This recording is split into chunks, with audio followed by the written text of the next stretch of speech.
Почитувани колеги пратеници, почитуван представник, денеска пред нас законот за вршење на сметководствени работи.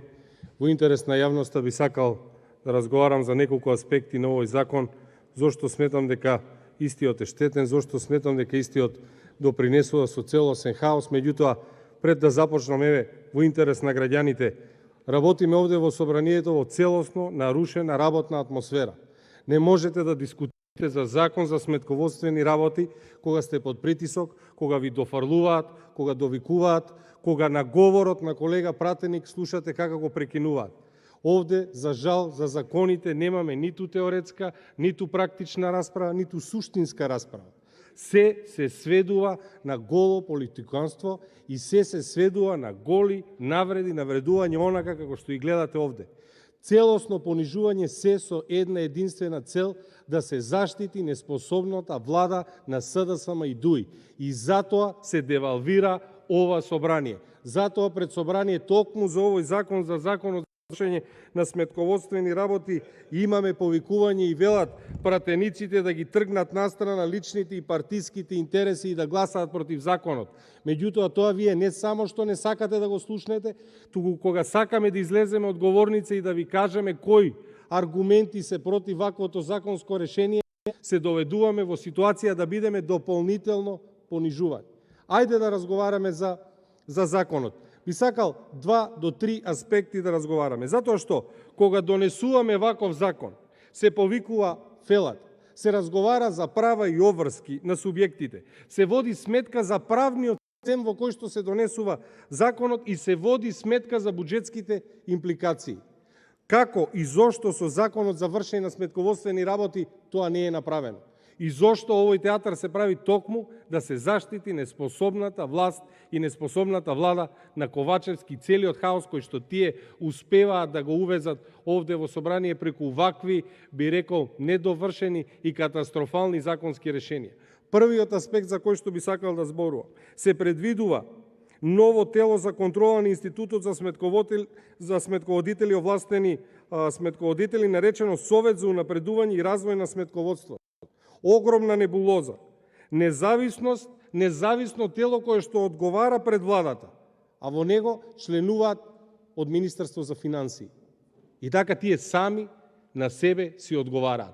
Секогаш успеваат да направат затворен круг во кој што веќе говоревме еднаш, и државните пари поради кризните состојби сами ги трошат, и телата кои што ги формираат имаат своји представници и самите тие си се контролираат. Можеби тајната е да се дојде до фондот на Институтот на сметководители, кој што тежи околу 38 милиони денари годишно. А она што го разбравме на јавната расправа, дека Институтот за сметководители за 2021 немат поднесена завршна сметка, дека не се повикани, нема известување за завршна сметка до собранието, нема органи. И Министерството за финансии овде молчи, не се поднесува по таа тема. Ние практично, ако немаат поднесено завршна сметка за 2021, не знаеме за колкава сума на пари станува збор, затоа што овие 38 милиони денари се предпоставка од претходните години, а во законското решение се предвидува дека новото тело Советот за унапредување ќе зафаќа 3% од овие пари. Сега, дали е случајно тоа што не е поднесена годишната сметка? Уште една сериозна забелешка на овој закон. Кога станува, и со оваа забелешка, да знаете, со оваа втората забелешка, која ќе ви ја кажам, има целосна дискриминација на трговец поединец. Замислете, законот не ги третира субјектите еднакво. Во членот 31, став 10, вели вака: трговец поединец, овластен сметководител може да склучи договор за вршење на сметководствени работи со сите субјекти, со сите обврзници за водење на сметководство, освен јавно трговско друштво, командитно друштво, акционерско друштво и командитно друштво со акции. Замислете каква дискриминација. Затоа што формата на организирање на сметководителот може да биде трговец поединец или друштво со ограничена одговорност. Согласно со Уставот на Република Македонија, тоа се основни економски права. Согласно со членот 16, Article 16, од европските повелби вели дека сите субјекти се еднакви. Имате безбројни пресуди на Европскиот суд за правда во кој што субјектите треба да бидат изедначени. Замислете кај нас, трговец поединец како форма на организација се дискриминира и се ограничува да не може да склучи договори со јавно трговско друштво, командитно друштво, акционерско друштво и командитно друштво со акции. Значи, овој закон удира по темелот, по уставниот поредок на Република Македонија. Замислете вакви решенија ако имате во други закони. Ако еден угостителски објект кој што е регистриран како трговец поединец и како ДОО имаат разлика во кого смеат да послужуваат, а кого не смеат да послужуваат. Или на кои тендери смеат да се јавуваат, каде не смеат да се јавуваат. Огромна и страшна дискриминација. И оваа дискриминација да знаете дека државата сама си прави штета на себе. Имате штета која што си ја правите од даночен аспект. И имате штета која што се прави од правен аспект. Од правен аспект токму е ова штетата која што ви ја кажав. Спротивно на членот 16 од поглавието за фундаментални права на Европската Унија. Спротивно на Уставот на Република Македонија. И таа, да, член 55 и член 56 се гарантира слобода на пазарот и предприемништвото. Така е, Републиката овозможува еднаква правна положба на сите субјекти на пазарот. И зошто оваа влада не води сметка за тоа? Ајде да разговараме за даночните аспекти. Трговците поединци, само да знаете, плаќаат придонеси по бруто основица. Бруто основица за трговец поединец е 43.509 за пресметка на придонеси. Што значи дека трговците поединци од прилика 27% на 43.509 денари плаќаат нешто над 12.000 денари за придонеси. Со ваквото законско решение тие ќе бидат приморани да се пререгистрираат како друштво со ограничена одговорност или друштво со ограничена одговорност на едно лице и тие ќе го сторат тоа. Да речеме, ако има 2000 субјекти, а друштвото со ограничена одговорност и доелот можат да плаќаат придонеси на минималната плата. Значи, двојно ќе се намалат приходите во буџетот. Меѓутоа, оваа влада, која што нема никаква ни морална, ни правна, никаква бариера, ни бариера на совеста, кога не задолжува.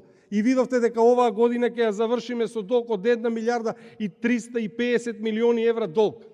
Тие кога не задолжуваат, единствен извор за финансирање на буџетот и се задолжувањата. И сега имаат зголемени приходи благодарејќи на инфлацијата, на номинална основа се прибираат повеќе даноци и задолжувањата кои што ги планираат, за оваа влада тоа е доволно. Сега остануваат уште вакви несретни законски решенија со кои што прво Министерство за финансии и владата ќе ги троши парите на институтот, понатаму ќе прави дискриминација помеѓу трговец поединец и друштво со ограничена одговорност, што е неприфатливо. И на сето тоа, замислете, ставиле европско знаменце. Знаете на што наликувате? Assembled in European Union, а деловите кои од каде потекнуваат. Вие секогаш ќе земете криминална умисла, истата криминална умисла правниците или квази правниците во влада ќе ја состават во некое законско решение и тоа истото законско решение ни доаѓа овде во Комисијата за европски прашања, каде што ние, односно вие, пратениците од власта, без да прашувате, давате европска етикета, а всушност внатре е труло и криминогено. Зошто сметководителите да ви плаќаат за преводи, објаснете ми, на меѓународните стандарди во сметководството? Тоа сте предвиделе. Овие 38 милиони денари да се трошат за превод на меѓународни стандарди во сметководството. Па меѓународните стандарди во сметководството се 1000 зошто, 1000 затоа. Огромен и обемен материјал кој што ќе ги чини сметководителите многу пари. И како што реков на почетокот, треба да водите сметка за правната рамка, за правата и обврските. Погледнете го законот.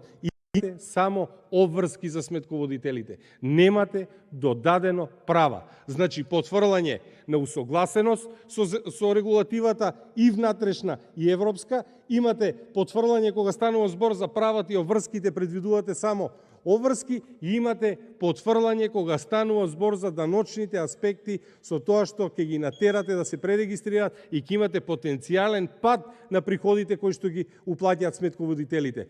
Што значи, од ниту еден аспект ова решение кое што ни пристигна од владата на Ковачевски е нефункционално. Лидија Петковска кафјал. Збор има Лидија Петковска.